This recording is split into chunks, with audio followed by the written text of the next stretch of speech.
Просьбы жителей Яндари услышаны. Глава Ингушетии заложил капсулы под строительство сразу 2 объектов образования. Сначала она была желто-черной цветов, пороха и огня, но позже желтые полоски заменили на оранжевые. Это тоже символично. Цвет огня смешался с цветом крови. Этот день они приближали как могли. Георгиевская ленточка как символ доблести и памяти. Готовимся отмечать 74-ю годовщину Победы. Завершены строительные работы завода по расфасовке пищевых продуктов. Завершаются строительные работы мечети на 2000 мест. Что сделано в селе, а что еще предстоит? Чаяния и пожелания жителей Кантышева были озвучены на сходе граждан.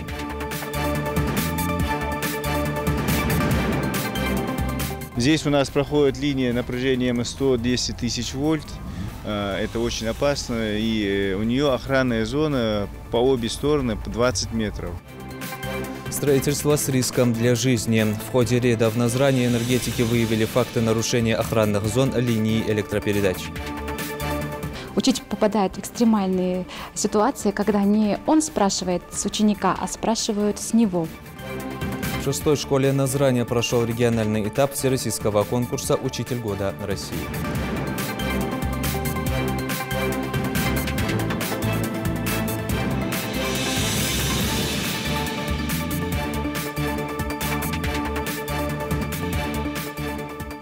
На канале Ингушетия новости 24. Здравствуйте. Сегодня глава Ингушетии в торжественной обстановке в присутствии учеников, учителей и жителей селения Яндари заложил капсулы под строительство школы на 250 мест и детского сада на 220 мест. С просьбой обратить внимание на старую школу постройки 1970 года к Юнусбеку Евкурову обращались жители села. По нацпроекту образования в ближайшие годы школьные и дошкольные образовательные учреждения появятся во всех городах и селах республики. Юнусбек Евкуров дал поручение увеличить количество посадочных мест в школе до 400. Глава региона посоветовал учащимся учебного заведения посмотреть в интернете различные варианты фасада новой школы и предложить несколько наиболее понравившихся вариантов. Это ваше будущее, вам учиться в новой школе, и вы должны определить ее внешний вид, как она будет выглядеть, чтобы вам было приятно в ней учиться, подчеркнул Евкуров. Все соберитесь, да, интернет, разные школы жди в стране, ходят в школы, также в республике, школы, школы. А чаще, если по варианту, что ты берешь, езжу, вот какого вы хотели бы, цветовая гамма какая должна быть, цвет может ходить в школе. Хорошо. Аля, песте хугиатушь, солидно, ходу хугиатушь. Договорились? Масмела школа. 2 смены у нас. Школа 2 смены у нас. Масберда дешевле. Около 500. 500. Включая Школьную группу 500. Ну, пришкольную группу мы не считаем, как... Учащихся 460. Да. Вот надо вводить в одну смену школу. Да. Она будет в одну смену? На 250, но чтобы школа была в одну смену. Переходит. Иди. До конца текущего года в Ингушетии также планируется открытие школы в сельском поселении Кантышева на 540 мест. А в рамках нацпроекта «Современная школа» до 2021 года должны возвести 12 общеобразовательных учреждений на 8600 мест в Назране, Сунжа, Карабулаке, сельских поселениях Верхние, Средние Чулуки, Инарки, Троицкое, Барсуки, Икажево и Яндари. Кроме того, до 2021 года планируется строительство 17 дошкольных образовательных организаций. Об актуализации сведений по столице республики городу Магаз в Федеральной информационной адресной системе говорили на заседании правительства региона. На сегодняшний день в систему ФИАС введена вся адресная база Магаза, 441 объект. О ходе подготовки к майским праздникам проинформировала вице-премьер правительства Мария Газдиева. Так, во всех населенных пунктах региона пройдет свыше 100 мероприятий, посвященных подвигам участников Великой Отечественной войны. В рамках празднования Минтрудом Ингушетии планируется произвести денежные выплаты участникам Великой Отечественной, вручение памятных подарков и продуктовых корзин, направление на отдых в Дом ветеранов. В республике улучшены жилищно-бытовые условия более 350 семей участников войны. Цикл торжественных мероприятий 9 мая откроет официальные церемонии возложения цветов к вечному огню на мемориале памяти и славы города Назрань. В 11:00 торжественным маршем от администрации города Магас до площади Алания пройдут участники акции «Бессмертный полк». Шествие завершится праздничным концертом мастеров искусств, а после в Магасе, Малгобеке, Сунже, Карабулаке и Назрани будут запущены праздничные салюты в честь победы. Также на заседании говорили и о готовности к праздничным мероприятиям ко Дню весны и труда 1 мая. Председатель правительства республики поручил обеспечить проведение мероприятий на высоком уровне. Считанные дни остаются до празднования 74-й годовщины победы советских войск в Великой Отечественной войне. В преддверии значимой даты мы рассказываем о тех, кто самоотверженно приближал этот день. НТРК Ингушетия запускает специальный проект «Расскажи о своем ветеране». Вы можете поделиться историями храбрых и отважных сынов Отечества в наших репортажах, позвонив по номеру 8 962 644 33 11. К празднику Победы готовится вся страна. В Москве проходят традиционные репетиции парада. На улицах городов волонтеры раздают двуцветный символ истории Победы – георгиевские ленты. Акция охватила и наш регион. Залимхан Калуев продолжит. Их разбирают мгновенно. Для себя, близких и друзей. В цветах дыма и пламени 3 черные и 2 оранжевые полоски, за которыми миллионы жизней и подвигов. Некоторые не могут сдержать слезы, ведь символ победы связан с личными историями семей. Как, например, у внучки Тугана Хаджимуховича Мальсагова Аси Парчиевой. Когда враг вплотную подошел к границе Кавказа, ее дед, старший лейтенант в составе стрелковой дивизии 56-й армии, находился там, где труднее всего, в самом пекле. Он личным примером воодушевлял бойцов, поднимая их боевой дух. Это воспоминания о дедушке, который, несмотря на то, что был бесстрашным комиссаром, воодушевлял воинов и был очень тяжело ранен в боях за город Ростов-на-Дону. Каждый раз, вот я в своем детстве помню, как он, когда приближался День Победы, всегда был в гуще других ветеранов войны. Я очень многих ветеранов помню и знаю. Был всегда в гуще родителей тех ветеранов, героев войны, которые погибли. Вот сейчас говорю о славном летчике Вадиме Юдине. Отец и мать всегда приезжали, в том числе и к нам в семью, и дед очень трепетно к ним относился. И несмотря на свое бесстрашие, дед, он всегда со слезами на глазах. Вот то, что поется в песне «День Победы», это же на самом деле так было. Когда звучала песня «Журавли», он тоже плакал.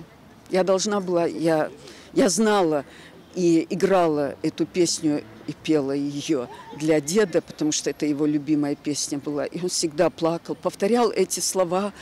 Ну, естественно, я понимала, что он вспоминал вот эти вот эпизоды войны, и что это у него все всплывало.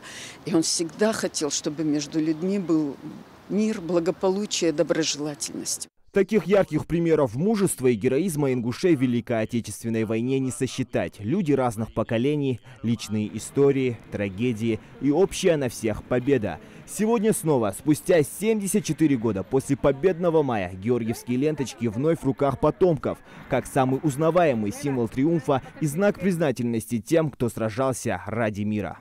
На этой акции, которая проходит уже 14 лет, выросло целое поколение наследников Победы, в том числе и сегодняшние инициаторы – студенты Назрановского политехнического колледжа. Раздавая знамя Победы, они говорят «спасибо». Правнуки героев строятся в очередь, гордятся своими фронтовиками, хоть никогда их не видели. Для меня эта акция очень важна, так как мой прадедушка тоже служил в Великой Отечественной войне, был дважды ранен, удостоился медали за отвагу. Гордимся своими дедушками. Мне кажется, что каждый человек должен помнить героев Великой Отечественной войны, должен помнить тех людей, кто отдал свои жизни за защиту нашей отчизны, нашей Родины.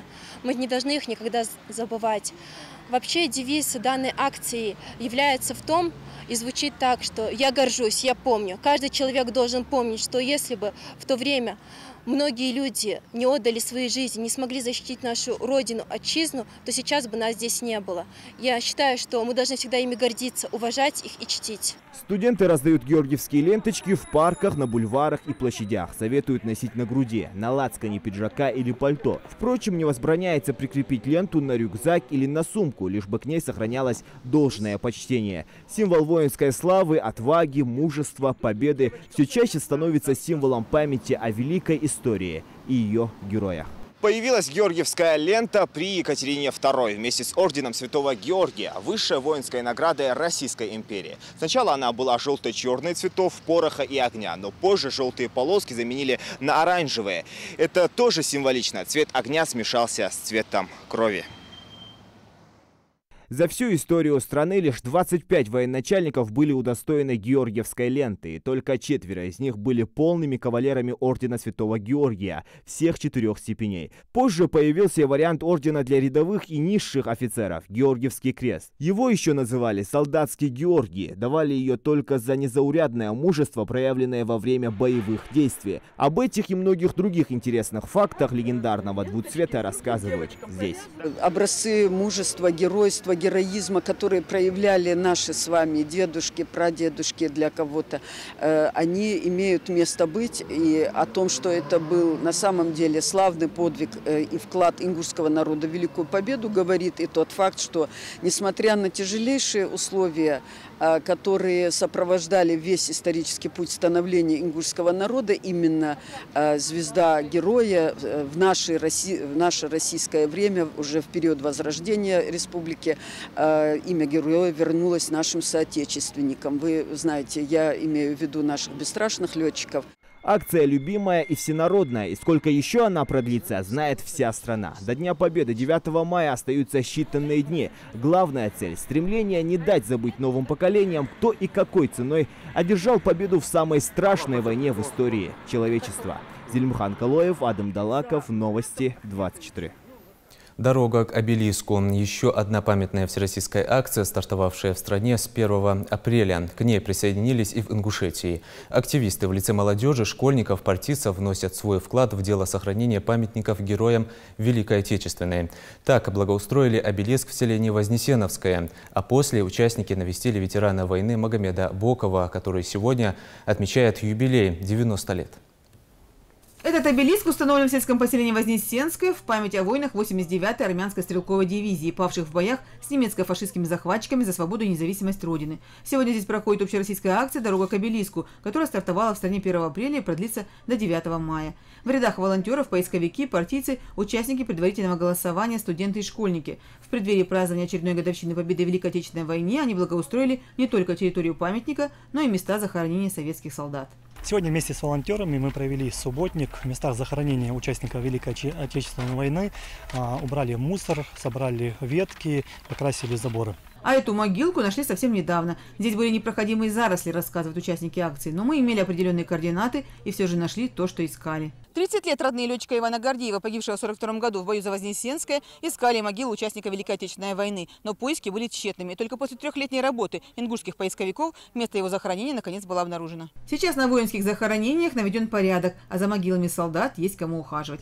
Отсюда участники предварительного голосования с поисковиками направились в Малгобек. Волонтеры вместе с сотрудниками городской администрации решили навестить одного из ветеранов. Магомед Боков проживает в городе воинской славы. В годы войны он был подростком, но вместе с другими тыловиками помогал ковать победу. Сегодня у ветерана день рождения, ему исполнилось 90 лет. Спасибо вам, что приехали, что поздравили меня, и Путин, и всем, и вам. Я молодым советую, что все были здоровы, живы-здоровы, все молодежь, все были. Я хочу все за им жалеть.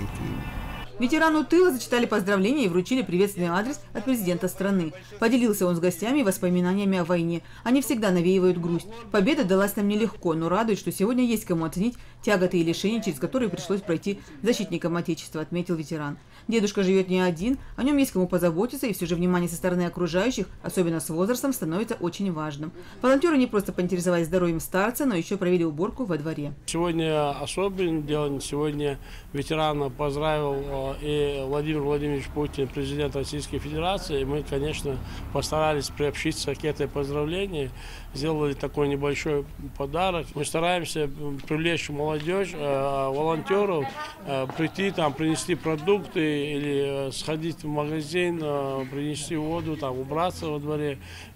Там, если девочки, то помыть посуду.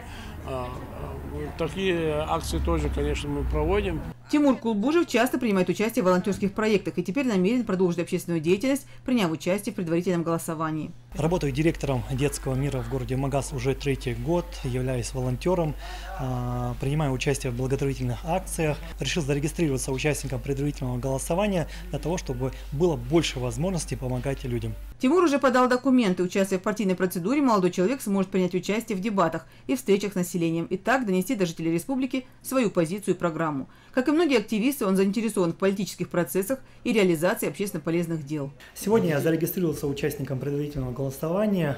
Для меня это возможность сделать что-то больше для жителей города Магаз, в особенности для детей. Считаю, что доступность школ и детских садов на сегодняшний день является актуальным. Единый день предварительного голосования состоится 26 мая. В этот день жители Магаза и других муниципалитетов республики смогут определить кандидатов от партии «Единая Россия» на предстоящих выборах в городской совет депутатов и органы местного самоуправления. Мадина Джанхотова, Ахмед Исмурдиев, Наиб Цичоев, Вести, Ингушетия. Честь и свободу Родины отстаивали и герои 2000-х. Сотни не вернулись с мест несения службы, а десятки других получили тяжелые травмы и остались инвалидами. Именно таким лицам государство оказывает всяческую поддержку. Помимо льгот и пособий, ветераны боевых действий получают социальную помощь, в которую входят не только лекарства, но и современные инвалидные коляски и спецкровати. Благородной миссией занимаются представители организации ветераны боевых действий. Подробности в материале нашего корреспондента. У Адама Абадиева полностью парализован опорно-двигательный аппарат. В 2008 году он попал в аварию при исполнении служебных обязанностей. На тот момент ему было всего 25. С тех пор прошло 10 лет, и о подъеме с кровати, да и обычных прогулках пришлось забыть. Руководитель организации ветерана боевых действий Беслан Илиев уверен, что многофункциональная кровать способна разогреть его сосуды и мышечную систему. А значит, шанс встать на ноги еще есть. Несколько изделий он Абадиева. Я инвалид первой группы, военнослужащий 126-го полка, с преисполнением травмы уж. Цандаш он я организация ветеран боевых действий. Он несколько изделий для того, чтобы действительно пошло на улучшение его.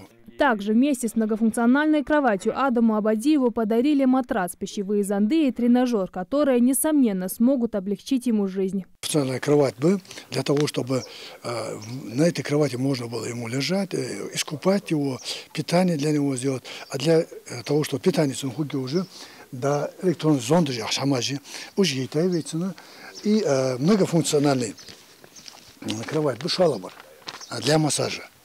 Многофункциональная кровать, на ней он будет лежать, его тело будет массажировать согласно заданной программе уже кровать без. Тренажере эльбрусяхажи. Уже когда он выйдет дальше, андали, он машина как долочи на этой тренажерцане, что мышцы разрабатывают возможность гицен.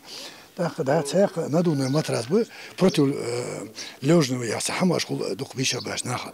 Сходится же специальный матрас будет бейта, из матраса еще уже улучшаны санхобош.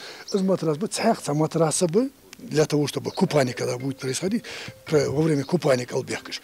Ера бы зонтаж вот элебруси щемали хамы, так она комплексно хаитавится же, чтобы дальше андали потихоньку на улучшение злогош. Вообще за метола и чуден танцать лошади, поэтому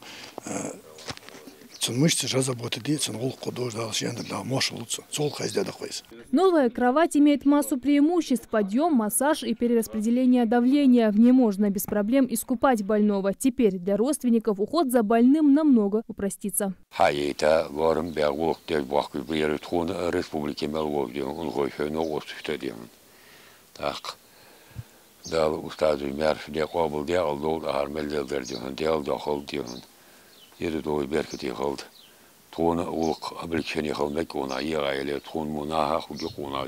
Всего же с начала года общественная организация ветерана боевых действий обеспечили электроколясками около 15 инвалидов. Навестить своего товарища пришел и Муса Костоев. Он еще в 97-м вместе с коллегами отразил нападение на пост Кавказ, за что удостоился ордена за мужество. Инвалид я Адаму мету я бахбанси республик банси ши здоровье айла улучшить гриет со болбе самот ки док было за инвалид дуса орден что все ваш винучик был волча ему хамажвин худдоч, я мог банси, что то здоровье, айла нагдату. Таких историй о героизме в истории ингушского народа немало. Сотрудники правоохранительных органов защищали республику в самые тяжелые времена. Поэтому за короткий период Ингушетия приобрела совершенно другой облик. По-другому стали жить и сами люди. Ветераны боевых действий призывают не нарушать стабильность.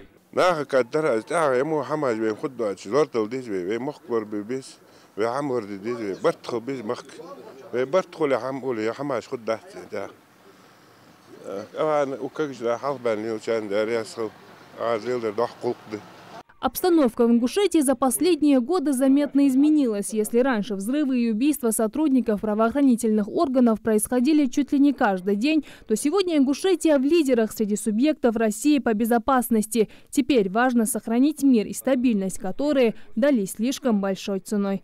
Жаредат Хулухоева, Адам Гулуев, Адам Далаков. Новости 24. В связи с длинными майскими праздниками некоторые пенсионеры получат свои выплаты ранее установленных дат. Как сообщили в Ингушском отделении Пенсионного фонда страны, выплата пенсии будет осуществляться по графику с учетом особенностей и режимов работы отделений почтовой связи. Следует учесть, что в почтовых отделениях майские выходные длятся с 1 по 9 число, поэтому выплата пенсии начнется с 3 мая. Доставка пенсии за 9 мая 2019 год отделением почтовой связи будет осуществляться 7 и 8 мая текущего года. С 10 мая 2019 года доставка пенсии и других выплат отделениями почтовой связи будет производиться в соответствии с графиком. График перечисления пенсий и иных социальных выплат через кредитные учреждения не изменится. В фонде доводят до сведения жителей, что в праздничные дни с 9 утра до 5 вечера для оказания консультации по вопросам пенсионного характера будет работать телефон горячей линии, который вы видите на своих экранах. Кроме того, жители региона смогут сообщить специалистам о нарушении сроков выплаты или доставки пенсии. 100 лет минуло с тех грозных дней, когда жители ингушского селения Далаково, встав на пути регулярной Деникинской армии, приняли смертельный бой во имя свободы и равенства. В далеком 1919-м в той кровопролитной схватке пало практически все взрослое население Далаково. Память о тех трагических днях живет в сердцах потомков. Это доказывает и театрализованное представление, посвященное памятной дате. Показ состоялся в Республиканском детском реабилитационном центре.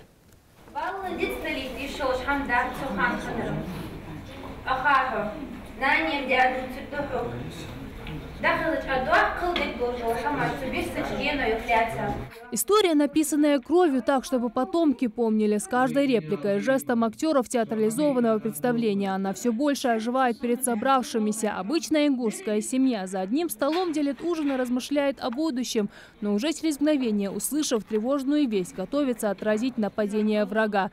Сильный и величественный народ, который выстоял и не позволил врагу пройти через свои земли.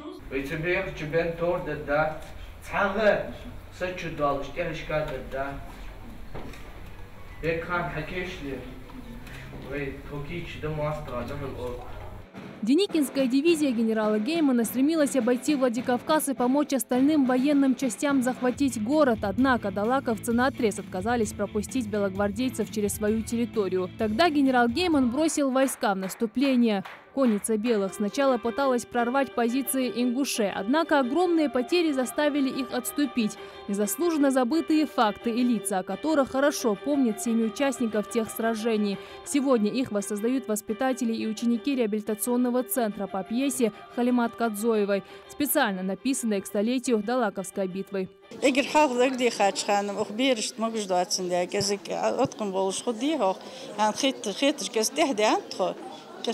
حلقة مخانيج يتي بارمتيش تاخذ إليش بحقل شوي خانر بولشناخ ليل ديش باخ بيزش ليل بيج مديش وقت واش نوقت شغل دار بديا نوقستل ديا تان نعد وقتلش مديش بيرج تاخ تان تار تابيت إس ترلق وخمخ истории دوزر شاج حدا عن متك خار شوي داش ليل ديا ليل أخلو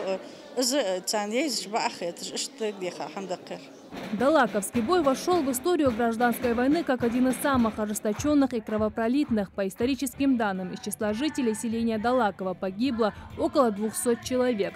Но ученые уверены, жертв было гораздо больше. Ответственность за восстановление имени каждого участника этого боя взял на себя Мурат Далгиев, который не сомневается, такие мероприятия обязательно должны быть. Мы были во всех мероприятиях, и Сепцовской, и научно-исследовательской библиотеки, и в Карабулайской школе, и Далаковской школе, и Кантышевской школе, и на Сыркорте. Я решил, есть же мероприятия, понимаете? На этих примерах, вот этих наших, вот этих вот постановках, мы уже вспоминаем, что нас высылали, что мы воевали, что мы там тосковали по родине. А сейчас эта постановка, она прошибла слезу у всех сидящих, понимаете? Хотя там, дети, чего они могли изобразить? В том, что память людская не подвластна времени, доказывают и события Великой Отечественной войны. Подвиги отважных сынов ингушского народа, сражавшихся на передовой против фашистских захватчиков, тоже стали лейтмотивом пьесы. –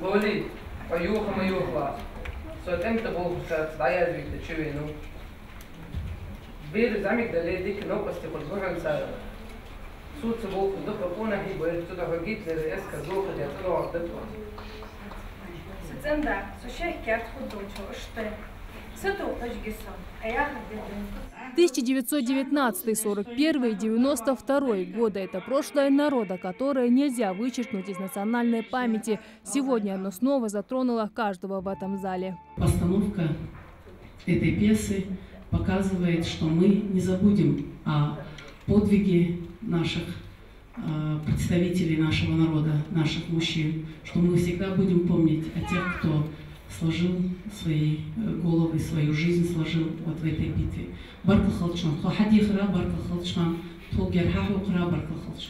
Ярмуда Хамажи, Векамен Тахача, Халуяли, Азаптали, Дал Хат Ваттамадис. Но швей техна дислудачи изму хамаж ерму хамаж ди она дагдеха тваша елайро мероприятие. Здесь долетишият векам хамаж здесь долетишият цумуилч хамукули история. Это мероприятие еще одно напоминание и гордость за свое прошлое, за героические страницы истории и людей, которым честь была дороже жизни. Шахдат Хулухоева, Асхаб Белакиев, Новости 24. Способы борьбы с аптечной наркоманией, платежная дисциплина за коммунальные услуги, строительство социальных объектов. Эти вопросы, в числе прочих, вошли в повестку дня схода граждан селения Кантышева.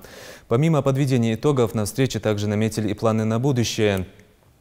Репортаж нашего корреспондента. На повестку схода вынесено несколько вопросов, но сначала на встрече отмечают достижения села в социально-экономическом плане за первое полугодие.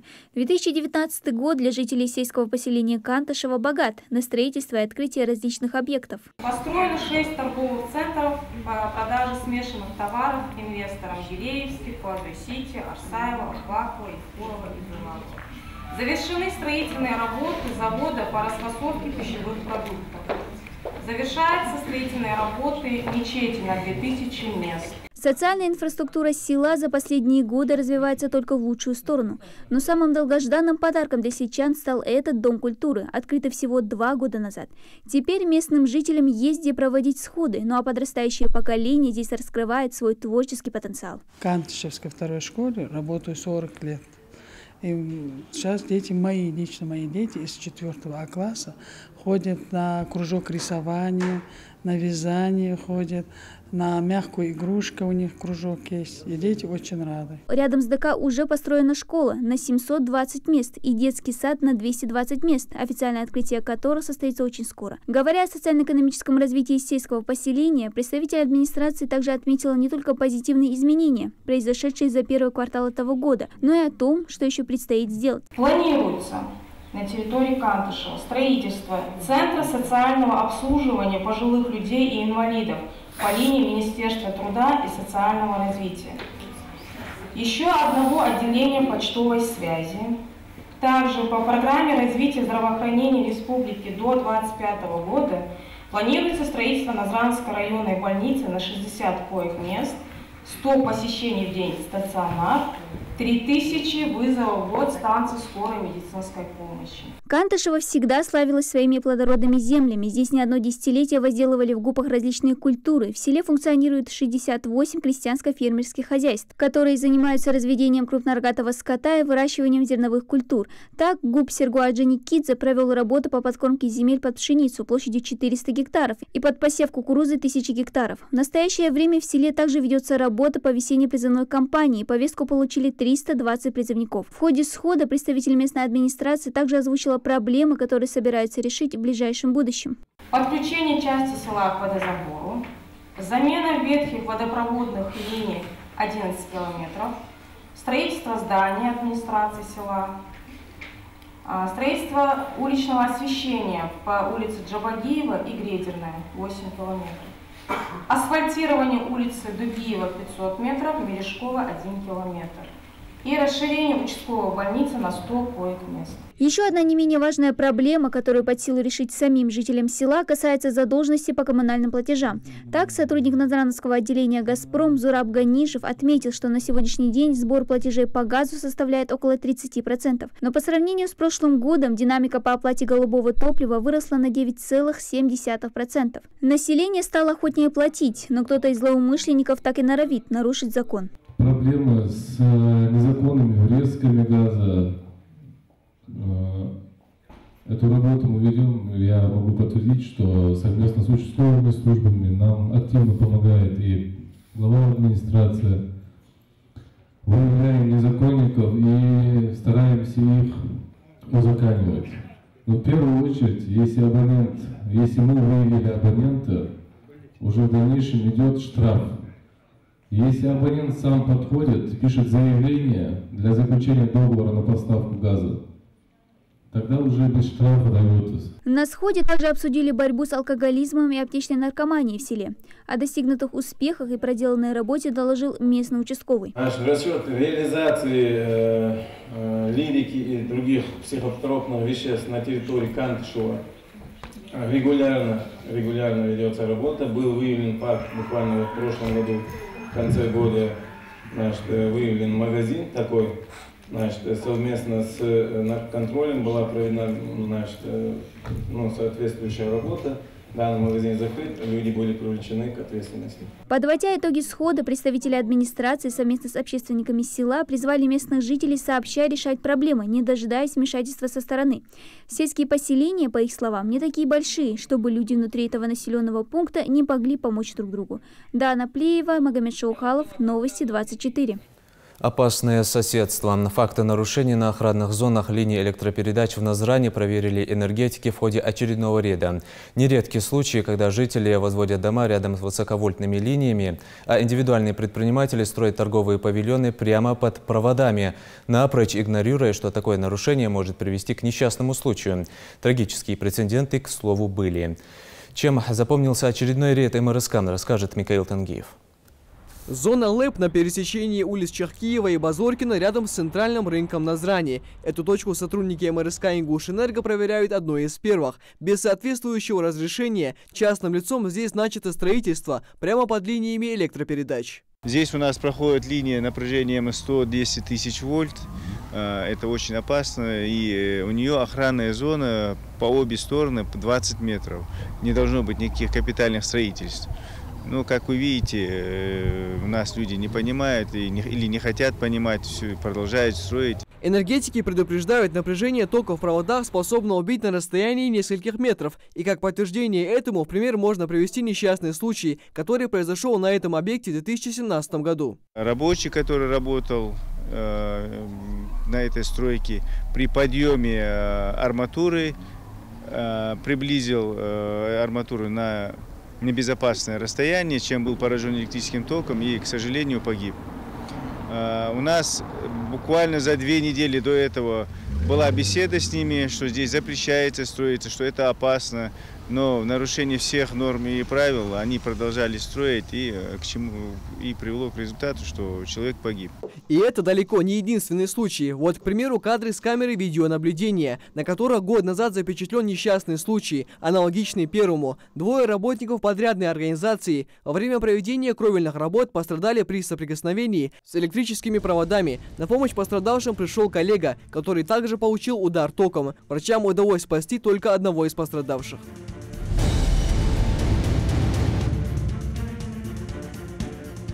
Энергетики не устают повторять, в зонах линии электропередач категорически запрещено вести строительство, капитальный ремонт, реконструкцию или сносить здания. Но похоже, что владельцы торговых центров в Назрани по улице Картоева смело закрывают глаза на это правило. Буквально в метре от зданий тянутся высоковольтные провода, напряжение в которых составляет 35 тысяч вольт. На стадии строительства было выписано предписание, акты, уведомлены, что они строятся в охранной зоне, что они не могут строить здесь, это в нарушении охранных зон.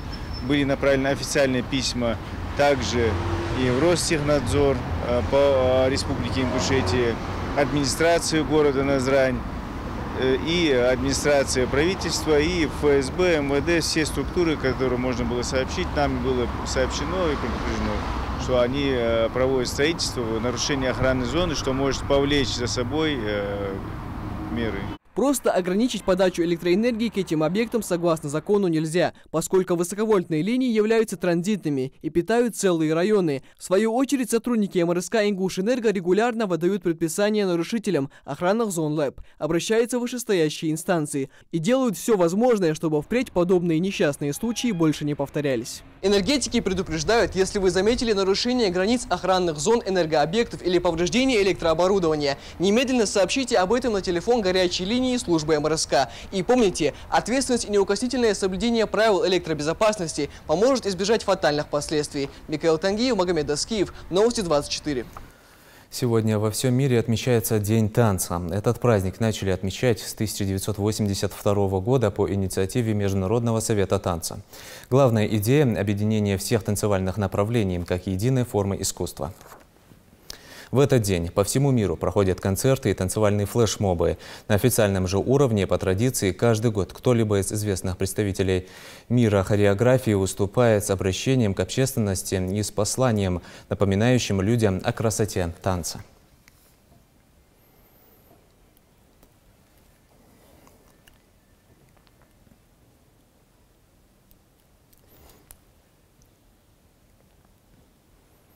Шесть педагогов из разных районов республики состязаются за званием «Учитель года России». На региональный этап всероссийского конкурса кандидатов отбирали по итогам муниципальных туров. Площадкой для проведения соревнований регионального масштаба стала 6-я Назрановская школа. О заданиях и претендентах на звание самого высококвалифицированного учителя России следующий сюжет. Дядя Саня – машинист, тетя Таня – пчеловод. Всем, кто трудится, почет.